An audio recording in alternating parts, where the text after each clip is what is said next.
أعوذ بالله السميع العليم من الشيطان الرجيم من همزه ونفخه ونفثه بسم الله الرحمن الرحيم أم اتخذوا من دون الله شفعاء قل أولو كانوا لا يملكون شيئا ولا يعقلون قل لله الشفاعة جميعا له ملك السماوات والأرض ثم إليه ترجعون سبحان ربك رب العزة عما يصفون وسلام على المرسلين والحمد لله رب العالمين۔ محترم معزز سامعین کرام، عزت مآب میری بہنوں اور بیٹیوں، مسلسل انہی آیات مبارکہ کے حوالے سے کچھ باتیں آپ کے گوش گزار کر رہا ہوں۔ یہ وہ مسئلہ ہے جو ان آیات میں بیان ہوا ہے، وہ اب بھی اسی طرح ہے جس طرح کے حضرات انبیاء کرام علیہم السلام کے دور میں تھا۔ انبیاء کرام علیہم السلام نے رب ذوالجلال والاکرام کی عبادت کی دعوت دی کہ ایک اللہ کی عبادت کرو، اسی کے سامنے جھکو، اسی سے محبت کرو، اور جو مانگنا ہے اسی سے مانگو۔ مگر جتنے بھی انبیاء ہوئے ہیں علیہم السلام، ان تمام کے مخاطبین نے ایک ہی جواب دیا کہ ہم ان کی عبادت اس لیے کرتے ہیں، ان کے دربار پر حاضری اس لیے دیتے ہیں، یہاں درباروں پر غلاف اس لیے چڑھاتے ہیں، سجدے اس لیے کرتے ہیں کہ یہ ہمیں اللہ کے قریب کر دیتے ہیں، یہ راضی ہو جائیں، یہ خوش ہو جائیں، اور خوش ہو کے ہماری جو التجائیں ہیں، تمنائیں ہیں، آرزویں ہیں، حاجات ہیں، وہ اللہ کے سامنے بیان کر دیں اور اللہ ان کی بات پوری فرما دیتے ہیں۔ ہمارے پنجابی میں بھی یہ بات ضرب المثل بنی ہوئی ہے کہ اللہ ساڈی سندا نہیں، انہاں دی موڑدا نہیں۔ ہمارے ہاں بھی یہ ضرب المثل اب بھی اسی طرح ہے کہ اللہ ساڈی سندا نہیں، اسی دعا کرنے ہاں تے قبول نہیں ہوندی، یہ دعا کردے نے تے پوری ہو جاندی۔ اس لیے وہ کہتے تھے کہ ما نعبدہم الا لیقربونا الی اللہ زلفیٰ، ہم اس لیے یہ سب کچھ کرتے ہیں کہ یہ ہمیں اللہ کے قریب کر دیتے ہیں، اللہ سے ہمارا تعلق جوڑ دیتے ہیں، اور ساتھ یہ بھی کہ ہؤلاء شفعاؤنا عند اللہ، کہ یہ ہمارے اللہ کے ہاں سفارشی ہیں، ہماری سفارش کر دیتے ہیں، اللہ سے ہماری ضرورت کو پیش کرتے ہیں، اور اللہ رب العزت ہماری ضرورتیں پوری فرما دیتے ہیں۔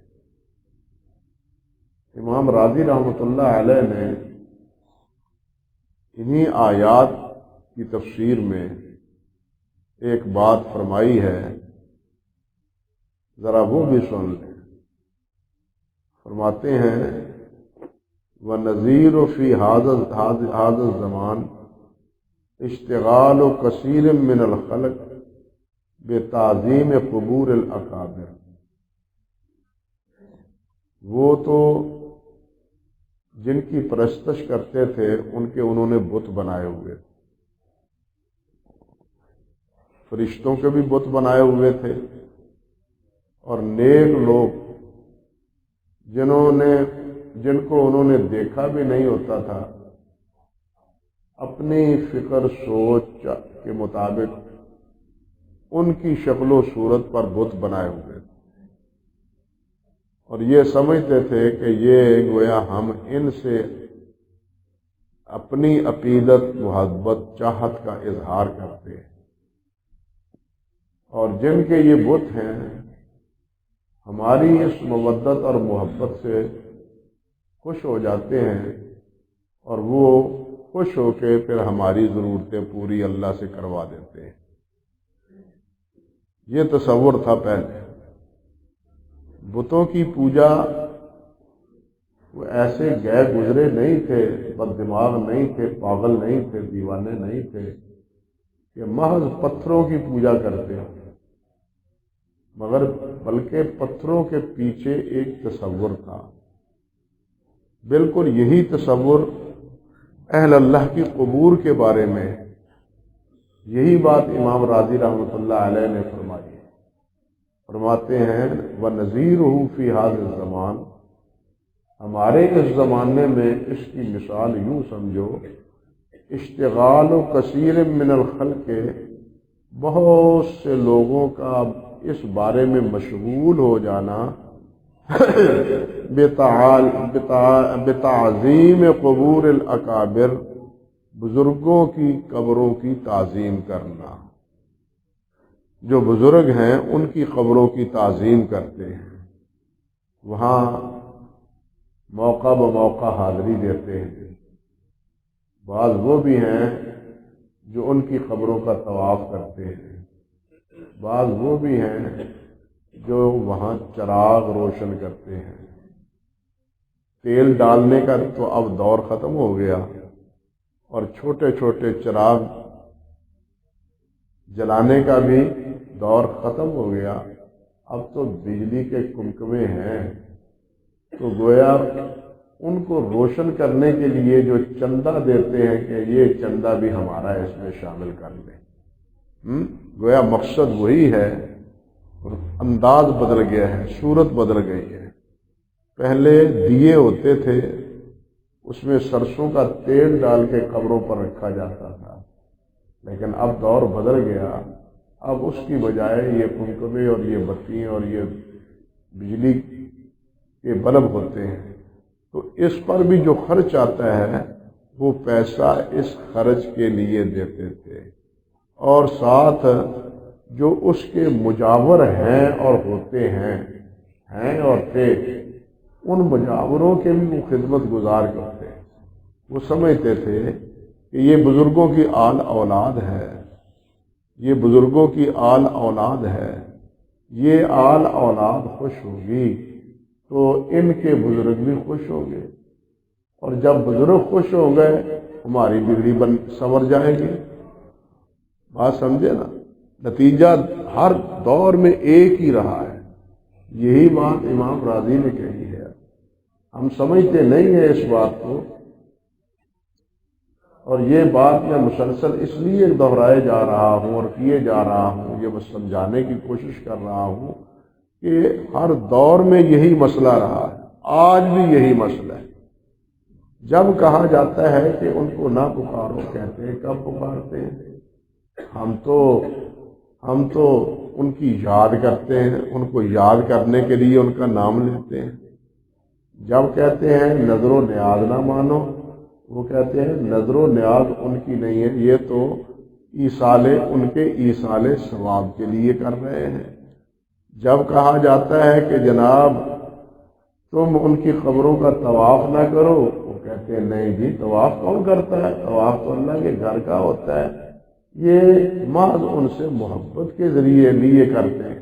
یعنی ان قسم کے بہانے اور اس قسم کے آزار وہ آج بھی وہی ہیں جو بتوں کے تھے۔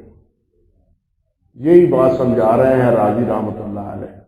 وہ کہتے ہیں کہ وہ بتعظیم قبور الاکابر علی اعتقادہم، اس اعتقاد پر وہ قبروں والوں کے بارے میں یہ اعتقاد رکھتے ہیں کہ انہم اذا عظموا قبورہم، جب وہ ان کی قبروں کی تعظیم کریں گے، فإنہم یکونون شفعاء لہم عند اللہ، تو یہ ہماری اللہ کے ہاں سفارش کر دیں گے۔ گویا قبروں کی تعظیم انہی کی تعظیم ہے، گویا قبروں کی تعظیم انہی کی تعظیم ہے۔ قبروں کو سجدہ نہیں، مٹی کو کون سجدہ کرتا ہے؟ یہ بزرگوں کو سجدہ ہے، اور یہ تعظیم کے لیے سجدہ کرتے ہیں۔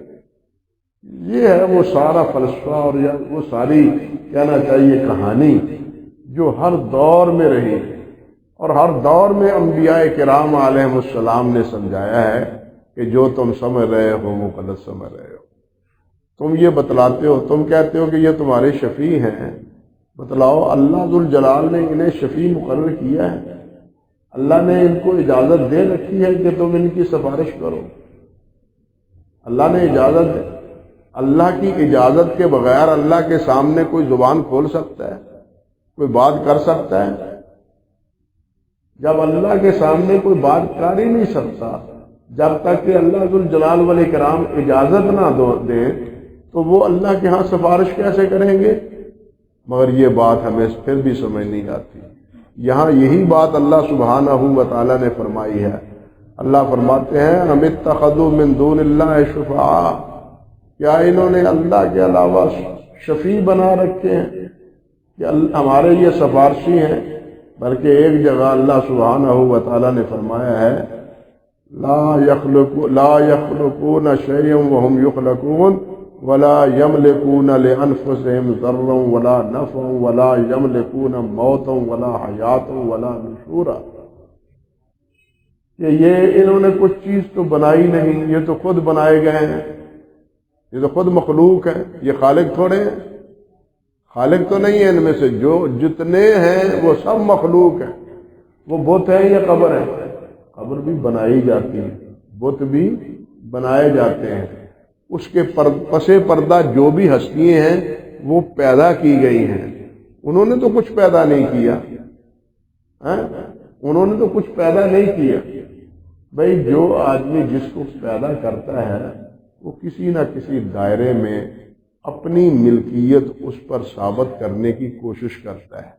آپ دیکھیے زمیندار گندم بوتا ہے، گندم بوتا ہے، ٹماٹر بوتا ہے، اس سے فصل اٹھاتا ہے اور سمجھتا ہے کہ میں اس کا مالک ہوں، ٹھیک ہے نا، کہ میں اس کا مالک ہوں۔ لیکن انہوں نے کون سی چیز پیدا کی ہے کہ ان کو حق ملکیت مل گیا؟ انہوں نے کوئی چیز پیدا کی ہے؟ کچھ پیدا نہیں کیا۔ حتیٰ کہ اللہ تعالیٰ نے تو سورۃ حج میں فرمایا کہ پیدا کیا کرنا ہے، انہوں نے تو ایک مکھی بھی، سب نے ملا کے ایک مکھی بھی پیدا نہیں۔ یہ جو کچھ تم دیکھ رہے ہو یہ سب اللہ کی مخلوق ہے۔ جہاں تمہاری نظر جاتی ہے اللہ ہی ان کا خالق ہے، اللہ کے علاوہ کوئی ان کا خالق نہیں ہے۔ بلکہ فرمایا ولا یملکون، اور یہ لا یملکون لانفسہم ضرا ولا نفعا، اور تمہیں نفع کیا پہنچائیں گے؟ یہ تو اپنے لیے نفع نقصان کے مالک نہیں ہے۔ اگر ان کی ضرورت عبادت سے یا ان کی دعاؤں سے کام تمہارے سنور جاتے تو سب سے پہلے تو ان کے اپنے سنورنے چاہیے نا۔ ان کو نہ کوئی بیماری لگنی چاہیے، نہ کوئی ان کو پشیمانی آنی چاہیے، نہ ہی یہ موت کے پھندے میں پھنسے، کیونکہ سب سے تکلیف دے تو موت کا پھندا ہے۔ جس طرح پچھلے جمعے میں بتلا چکا ہوں، یہ تو کسی چیز کے مالک ہیں ہی نہیں، موت و حیات کے مالک ہیں ہی نہیں، کسی کے کو نفع نقصان پہنچانے کے مالک ہیں ہی نہیں، اپنے آپ کو نفع نقصان نہیں پہنچا سکتے۔ بھوکے ہوں تو اپنے لیے روٹی خود مہیا نہیں کرنے پہ قادر، بیمار ہوں تو اپنے آپ کو شفا دینے پر یہ قادر نہیں ہے۔ یہ شفا کس سے مانگتے ہیں؟ اللہ سے۔ ابراہیم علیہ السلام نے کیا کہا تھا؟ اذا مرضت فهو یشفی واذا مرضت فهو یشفی، جب میں بیمار ہوتا ہوں تو وہ شفا دیتا ہے، اور یہ شفا کے لیے دعائیں کھاتے ہیں۔ دوائیں کھانے کا حکم ہے، شفا کے لیے دوائی کھانی چاہیے، اللہ اور اللہ کے رسول کا حکم ہے۔ لیکن سوال تو یہ ہے کہ اگر ان کے اختیار میں ہو تو یہ بیمار ہو، یہ تو کبھی بیمار نہ ہو۔ لہذا جب یہ اپنے نفع نقصان کے مالک نہیں ہیں تو تمہارے نفع نقصان کے مالک کیسے ہیں؟ ولا یملکون موتا ولا حیاتا ولا نشورا، نہ یہ زندہ رہنے کے، نہ مرنے کے، نہ قیامت کے دن اٹھائے جانے کے کسی کے مالک نہیں۔ جب موت آتی ہے یہ بھی مر جاتے ہیں، جب اللہ فرمائے گا یہ اٹھ جائیں گے۔ ان کے اختیار میں موت و حیات نہیں ہے، ورنہ اس دنیا میں کوئی مرنا چاہتا ہے؟ کسی کا دل چاہتا ہے کہ وہ مر جائے؟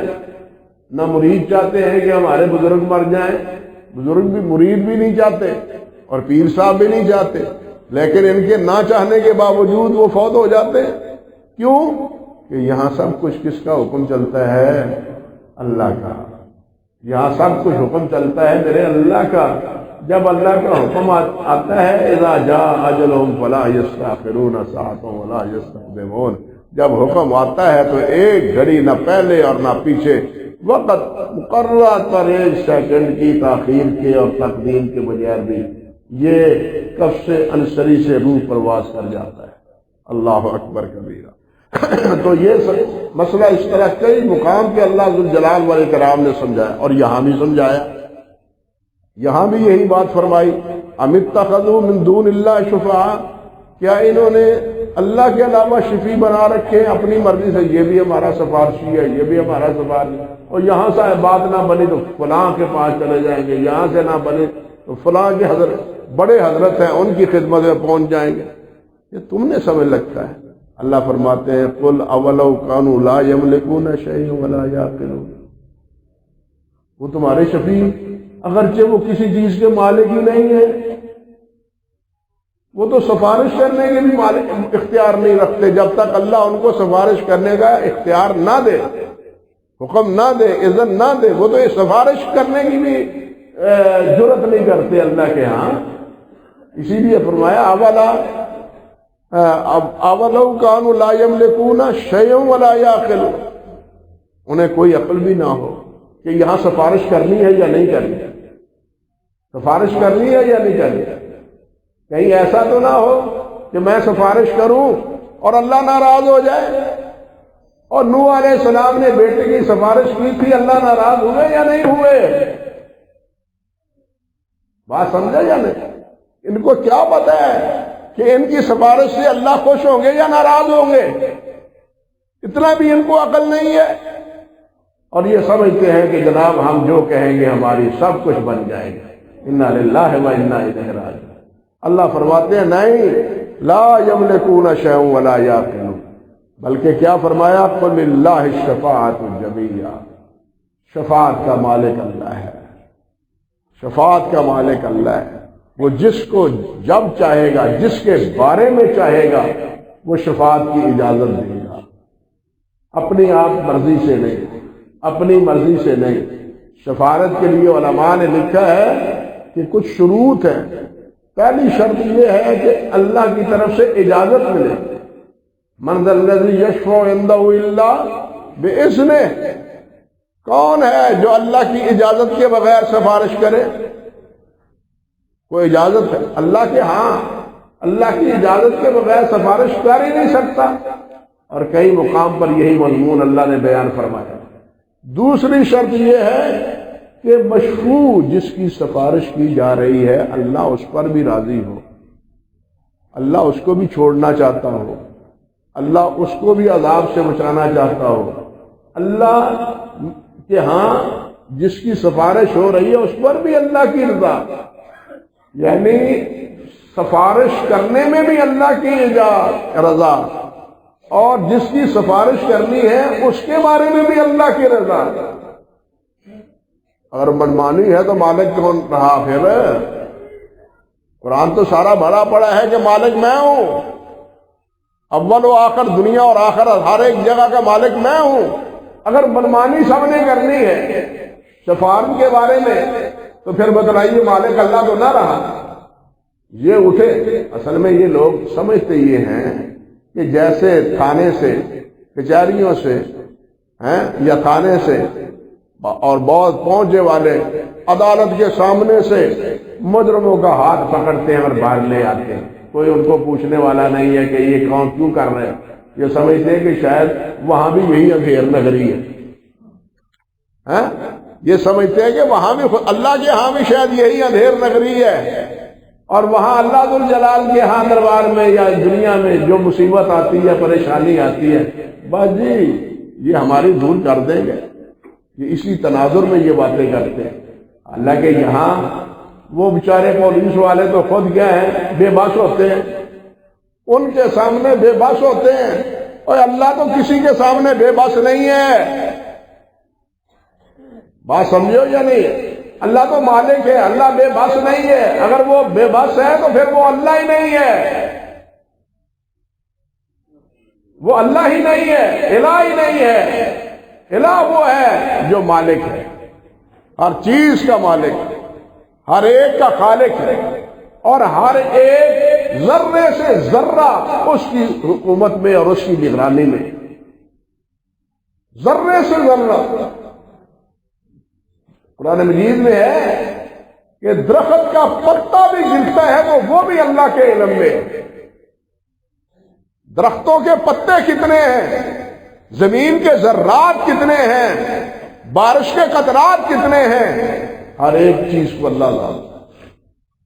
اللہ ذو الجلال کے سامنے کوئی چیز مخفی نہیں ہے، بے بس نہیں ہے. اللہ کے علم سے کوئی چیز خارج نہیں ہے. ہمارے علم میں ہر چیز خارج ہے سوائے اس علم کے جو اللہ عطا فرمائے. انسان کی کمزوری تو یہ ہے، اصل مسئلہ یہ ہے وما قدر اللہ حق کا قدر. ان لوگوں نے اللہ کے مقام کو پہچانا ہی نہیں، اللہ ذو الجلال کی عظمت کو سمجھا ہی نہیں، اللہ کے مقام اور مرتبے کی ان کو شناسائی نہیں ہے کہ اللہ ہے کیا. اللہ اکبر کبیرہ. میرے بھائیوں، سب سے بڑی بات یہ ہے کہ ہم اپنے قلب و فکر میں اللہ کی عظمت کا سکہ راسخ کریں، اس کا تصور راسخ کریں. سب سے بڑا اللہ ہے. جب یہ راسخ ہوگا تو پھر سب کچھ ہم اللہ سے مانگیں گے، ادھر ادھر نہیں جھانکیں گے. ادھر ادھر تب جھانکتے ہیں جب اللہ کی ملکیت کا تصور کمزور پڑ جاتا ہے. اللہ کی عظمت اور اختیار اور قدرت کا تصور وہ گہنا جاتا ہے، اس وقت اس قسم کی حرکتیں انسان کرتا ہے. لیکن جن کے اللہ پہ توکل ہے، جن کا اللہ پہ بھروسہ ہے، وہ اللہ رب العزت کے علاوہ کہیں اور جگہ جھک نہیں مارتے، کہیں اور جگہ سجدہ ریز نہیں ہوتے، کسی اور دربار پر اشعار نہیں چڑھاتے، غلاف نہیں چڑھاتے، دیے نہیں جلاتے، طواف نہیں کرتے، وہاں کے موقع بموقع وہاں کے پھیرے نہیں لگاتے، بلکہ وہ اگر اللہ توفیق عطا فرمائے تو یہاں مسجد کے پھیرے لگاتے ہیں یا بیت اللہ کے پھیرے لگاتے ہیں. موقع ملے تو پہلے یہاں اللہ کے گھر میں پھیرے لگاتے ہیں 5 مرتبہ، اور پھر دعائیں کرتے ہیں یا اللہ مجھے جس کی رخ پر ہم یہ سب کچھ کر رہے ہیں وہ جگہ کی زیارت بھی کروا دے، ہمیں وہاں حاضری کی توفیق عطا فرما دے. ان کی ساری تمدو یہ ہے وہ کیوں اللہ کو جانتے، اللہ کی عظمت کو سمجھتے. یہ لوگ اللہ کی عظمت کو نہیں سمجھتے. تو اللہ سبحانہ و تعالی نے فرمایا ہے قُلِ اللَّهِ الشَّفَاعَةُ جَمِيعًا، ہر ایک قسم کی سفارت جو ہے وہ اللہ کا، اللہ کے پاس. یہاں یہ مسئلہ بھی یاد رکھیں، میں گزشتہ خطبے میں ذکر کر چکا ہوں کہ نبی علیہ السلام قیامت کے دن تو سب سے پہلے انبیاء کرام علیہ السلام سے بھی پہلے نبی کریم سید الاولین والآخرین حضرت محمد رسول اللہ صلی اللہ علیہ وسلم سفارش کریں گے. سفارش کرنے کے بعد اب سب کو دائیں ہاتھ میں نامہ اعمال مل گیا، جنت کا سرٹیفکیٹ مل گیا، جاؤ جنت، جاؤ جنت. چلے گئے. حدیث میں آتا ہے جا رہے ہیں، دروازہ جنت کا بند ہے، جنت کا دروازہ بند ہے. سب وہاں اکٹھے ہیں، حتیٰ کہ انبیاء بھی اکٹھے ہیں. صحیح مسلم میں ہے کہ حضرت عیسیٰ علیہ السلام کہیں گے اور ڈھونڈو حضرت محمد رسول اللہ صلی اللہ علیہ وسلم. وہ دروازہ کھلائیں گے جنت کا تو جنت کا دروازہ کھلے گا، ڈھونڈو ان کو۔ نبی علیہ الصلوۃ والسلام فرماتے ہیں کہ میں جاؤں گا، میرے انتظار میں جنتی سارے کھڑے ہوں گے، سارے کھڑے ہوں گے، میں جنت کا دروازہ کھٹکھٹاؤں گا تو دربان آگے سے پوچھے گا کون؟ میں کہوں گا محمد صلی اللہ علیہ وسلم۔ فرشتہ دربان کہے گا مجھے حکم ہی اللہ نے یہ دیا تھا جب محمد دروازہ کھڑکائیں تب کھولنا ہے، ورنہ دروازہ کھولنا ہی نہیں، ورنہ دروازہ کھولنا ہی نہیں۔ پہلی سفارش بھی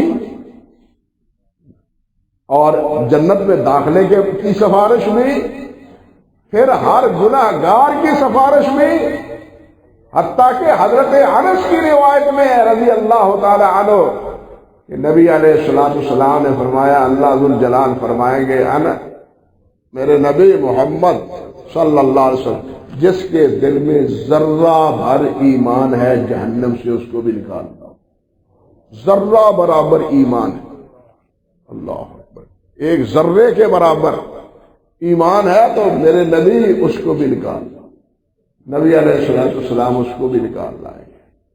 پھر حدیث میں آتا ہے نبی علیہ الصلوۃ والسلام نے ارشاد فرمایا، اللہ اکبر کبیر، صحیح بخاری کی یہ روایت ہے اور صحیح مسلم کی روایت ہے، جب سب کو نکال لائیں گے تو نبی علیہ السلام اللہ ذوالجلال سے عرض کریں گے، یا رب ما بقی فی النار الا من حبسہ القرآن،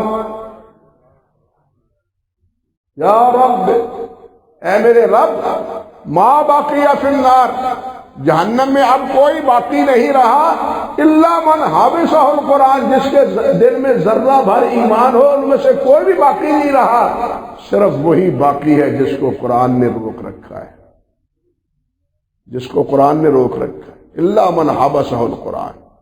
وہ قرآن نے کس کو روکا ہے؟ قرآن نے ایک جگہ نہیں کئی جگہ اس کو بیان کیا ہے، سورۃ نساء میں تو 2 جگہ بیان کیا ہے، وَمَن يُشْرِكْ إِنَّ اللَّهَ لَا يَغْفِرُ أَن يُشْرَكَ بِهِ وَيَغْفِرُ مَا دُونَ ذَلِكَ لِمَن يَشَاءُ، اللہ مشرک کو نہیں بخشے گا، اس کے علاوہ اللہ جس کو چاہے گا سب کو بخش دے گا۔ اللہ اس جرم سے بچائے، بلکہ ہر جرم سے بچائے۔ ہم تو التجا کرتے ہیں یا اللہ ہم فقیروں کو بغیر حساب کے ہی جنت میں داخل کر دیں۔ اللہ آپ سے کون سا کسی نے پوچھنا ہے کہ ان بے وقوفوں کو اور ان احمقوں کو اور ان بے عملوں کو تم نے بغیر حساب کتاب کے جنت میں داخل کر دیا؟ اللہ آپ سے تو کسی نے نہیں پوچھنا، لا یسأل عما یفعل وہم یسألون، ہماری دعا تو یہ ہے۔ لیکن سب سے خطرناک عمل، میں یہی مسلسل کہا کرتا ہوں، سب سے خطرناک عمل، یہاں بدکاری ہو ہم کہاں اٹھتے ہیں، ڈاکہ پڑے قتل و غارت ہو ہم کہاں اٹھتے ہیں؟ یہ کیا ہو گیا؟ اتنی بدماشی، اتنی گنڈا گردی، لیکن شرک ہوتا ہو، شرک ہوتا ہو، قبر کو سجدہ کیا جا رہا ہو، اس کا طواف کیا جا رہا ہو، ہماری پیشانیوں پہ شکن نہیں پڑتے، ہمیں افسوس نہیں ہوتا، ہماری حالت نہیں بگڑتی، یہ کیا ہو رہا ہے، یہ کیا احمقانہ انداز ہے، بلکہ خاموشی سے باہر نکل آتے ہیں، خاموشی سے باہر نکل آتے ہیں۔ مگر نبی علیہ السلام نے کیا فرمایا تھا؟ علی رضی اللہ تعالیٰ عنہ، تیری ایک ڈیوٹی لگاتا ہوں، جاؤ جتنی اونچی قبریں ہیں، جتنی اونچی مورتی ہیں، سب کو گرا دو۔ یہ جتنی اونچی بنی ہوئی ہے نا، جتنے اب سورے ہوئے ہیں دربار، یہ اتنے ہی شرک گڑھ ہیں، سب کو گرا دو۔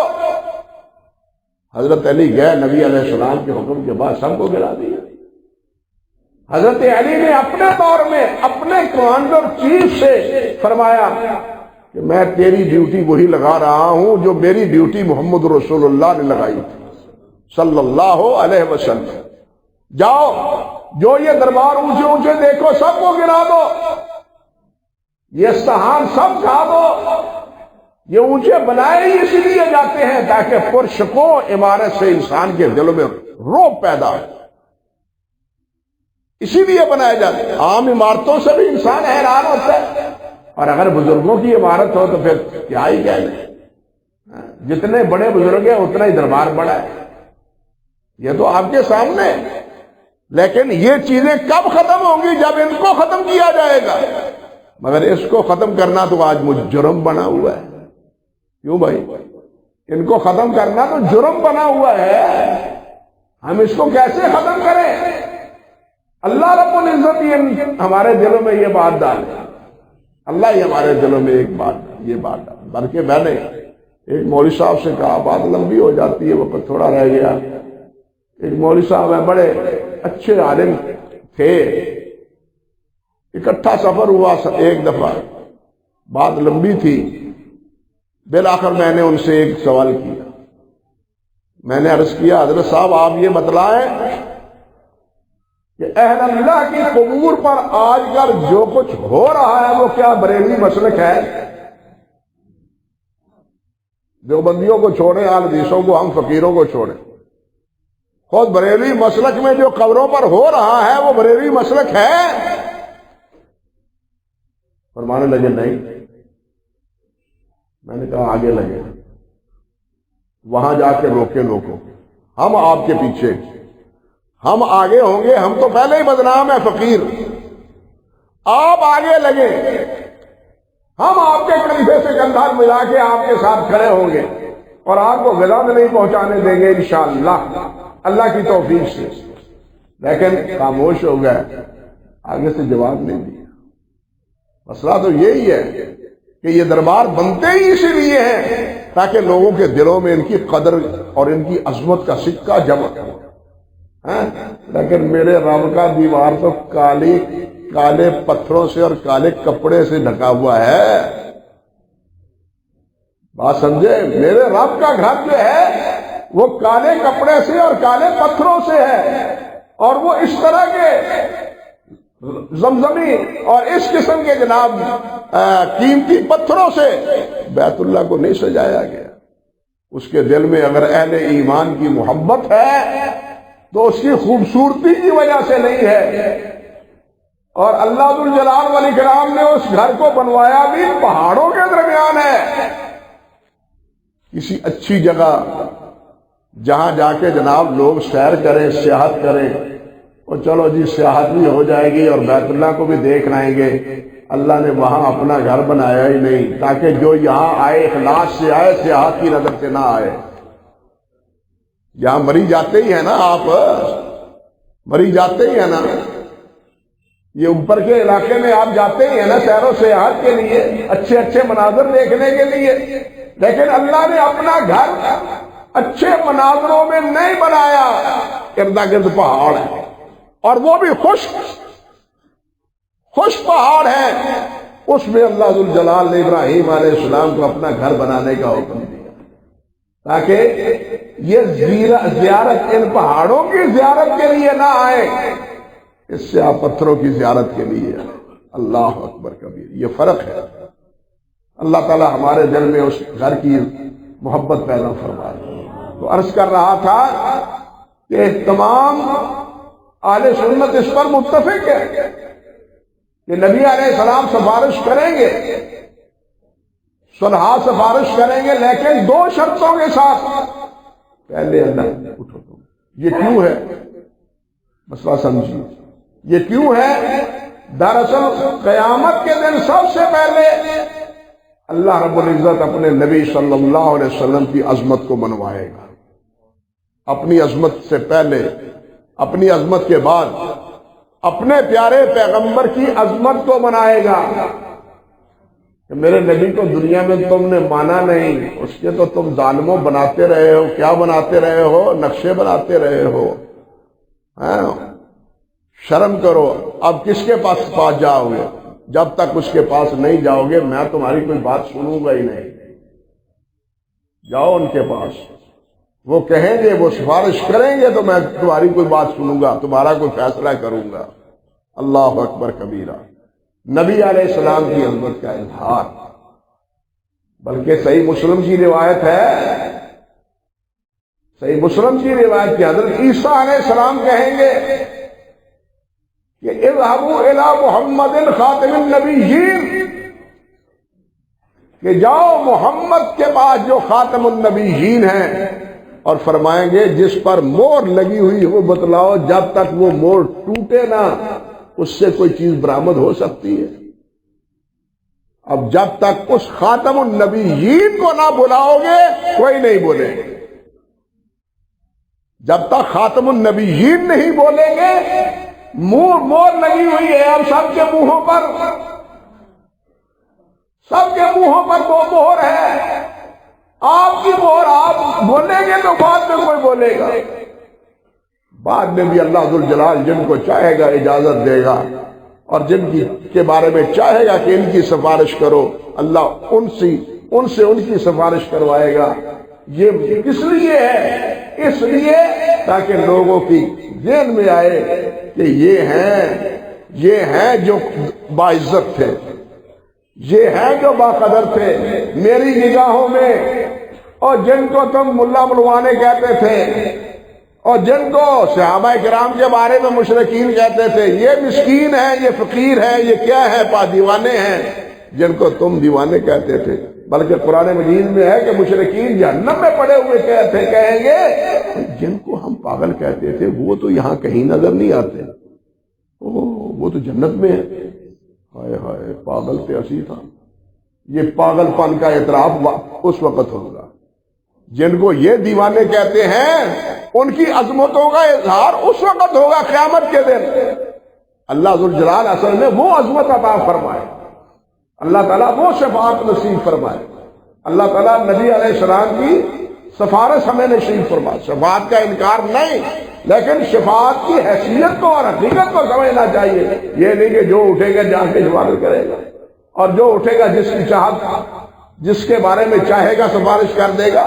میں نے عرض کیا اللہ ذوالجلال والاکرام کا پیارا پیغمبر 950 سال تک بات کرتا رہا، بیٹے کے بارے میں سفارش اللہ نے سے کی، اللہ ذوالجلال نے دھتکار دیا، ڈانٹ دیا، کس کی سفارش کر رہے ہو تم؟ کیوں سفارش کی ہے اس کی؟ اس لیے سفارش کا مالک کون ہے؟ قل اللہ الشفاعۃ جمیعا، تمام سفارش کا مالک اللہ ہے، اور اس بارے میں اس مسئلے میں سوائے خوارج کی اور معتزلہ کے تمام اہل سنت کا کیا ہے؟ اعتقاد، ایمان ہے۔ وہ کیا کہتے ہیں، معتزلہ کیا کہتے ہیں، خوارج کیا کہتے ہیں، یہ علمی مسئلہ ہے، چھوڑتا ہوں، لیکن تعجب کی بات یہ ہے کہ شفاعت کی احادیث متواتر درجے کی ہے۔ یہاں میرے ساتھی طالب علم عزیز بیٹھے ہیں، متواتر ایک صحابی سے جب بات ہوئی تو وہ کہنے لگے یہ تو روایت میں نے نبی علیہ السلام کے 30 صحابہ سے سنی ہے، شفاعت کی حدیث یہ متواتر ہے۔ متواتر اور خبر احاد میں فرق کرنے والے یہی معتزلہ ظالم تھے، لیکن جب یہ متواتر ان کی عقیدے کے خلاف نظر آئی تو اس کا بھی انکار کر دیا۔ یہ باقی تقسیمات تو اصل میں کیا ہیں؟ ہیلے بہانے ہیں حدیث کو رد کرنے کے۔ جب دل ہی میں نہ آئے تو بہانے ہزار ہیں، بات سمجھے یا نہیں؟ جب دل ہی میں نہ آئے تو بہانے ہزار ہیں، پھر یہ بدعتی لوگ ہزاروں بہانے بنا لیتے ہیں حدیث کے خلاف بھی اور قرآن مجید کے خلاف بھی۔ اللہ ذوالجلال اس مسئلے کو بھی، باقی توحید کو بھی، اللہ رب العزت کی عظمت کو بھی سمجھنے کی توفیق عطا فرمائے، اور اللہ ذوالجلال پیارے پیغمبر علیہ السلام کی سفارش ہمارے حق میں قبول فرمائے۔ وآخر دعوانا الحمدللہ رب العالمین۔